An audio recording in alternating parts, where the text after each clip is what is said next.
Hello everybody, Nick here at Scoggin-Dickey. Now today's tech video is actually kind of special. We're here at SEMA 2021 and of course we brought our 2,000 plus horsepower L8T engine here. Now what we're going to discuss is our SDR race block that we make out of the L8T. We'll get into that in just a second, but we posted a dyno video on this. People have been coming by asking about it, so I'm going to go over a rundown on this real quick on how we hit that power level.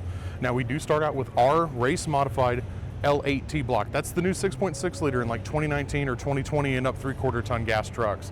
We take that block, we put billet main caps in it, we put ARP studs in it, and that's where it stops. Then we put the stock L8T crankshaft as well, unmodified at that power level. We top it off with some Cali's Ultra I-beam rods and some custom Y-scope pistons with steel rings and of course upgraded wrist pins. We top it with our CNC LT 4-cylinder heads. Again, that is a factory casting that we do a CNC port job on so we can really maximize all the power we can out of them. We also bolt it down with off-the-shelf ARP head studs and factory LT4 head gaskets. Again, pretty crazy what all this stock stuff can handle. On the inside, it's actually just these stock rocker arms with our CHE trunnion upgrade and upgraded valve springs. We also have upgraded push rods and a custom hydraulic roller camshaft. So it is actually pretty trick as far as you can go without having to go real crazy to get power out of these newer engines. Now, of course, it's not direct injected, it is port injected. Direct injection, unfortunately, starts to kind of peter out around the 1,000 horsepower mark. So we did go with Holley EFI on this one. Our dyno cell predominantly runs Holley's Dominator EFI setup. We absolutely love it. So we went ahead with the Holley intake, high rim intake you see here, the port injection with their rails and injectors. Now this did run on C16 race fuel to hit that power number. It actually ran 32 pounds of boost through this Nick Williams 103 throttle body to make 2,077 horsepower. That's pretty wild. We spun it all the way up to 75 under RPM to get there too.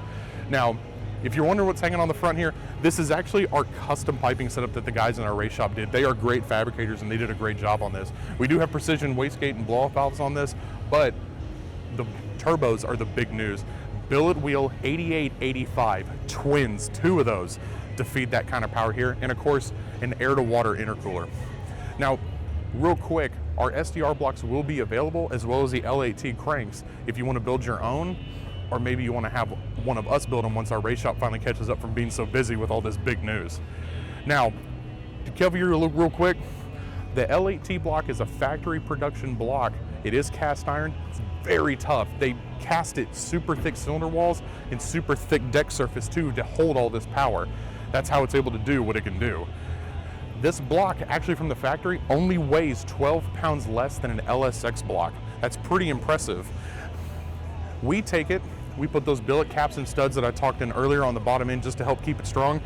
One of the only other modifications we do is we do actually cut the DOD towers out and have them plugged off. That saves a couple pounds to kind of help offset some of the weight cost on this on the front end of your vehicle. We also, and we'll be covering this on a later build hopefully, we actually dual drill the block for both LT and LS head dowels. The surface on these is the same, that's the only difference. So we'll be covering soon how you can actually take one of these monster blocks that can hold all that power, stuff in one of those great factory billet crankshafts, and then top it with LS3 heads and intake to do a real custom hybrid build there. So we appreciate you guys stopping by for this week's tech video. Make sure to like, subscribe, and share so you can see more stuff like SEMA footage and other tech videos. And we will see you guys in the next tech video.